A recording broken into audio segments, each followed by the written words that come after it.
Bupati Pidijaya Haji Aimid Abbas kembali merotasi 61 pejabatan di jajaran pemerintah Kabupaten Pidijaya.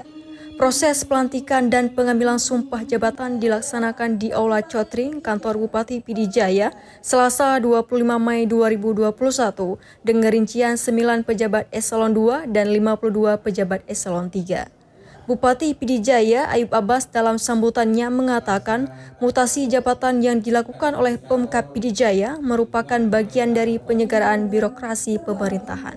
Mutasi adalah hal yang biasa dalam penyegaran birokrasi pemerintahan, jadi semua pihak harus dilihat dari sisi positif, kata Ayub Abbas.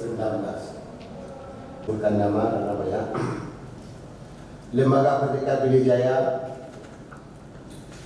para pejabat yang baru bersama-sama telah melakukan pengambilan sumpah jabatan dan pengukuhan pejabat pimpinan tinggi dan pengambilan sumpah jabatan dan pengukuhan pada hari ini bersifat promosi dan rotasi.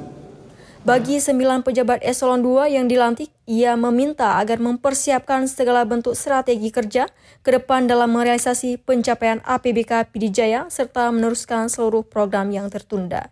Silakan beradaptasi dengan wilayah pekerjaan baru. Kami mengharap seluruh pejabat dapat melanjutkan program prioritas dan meningkatkan realisasi APBK 2021, jelasnya.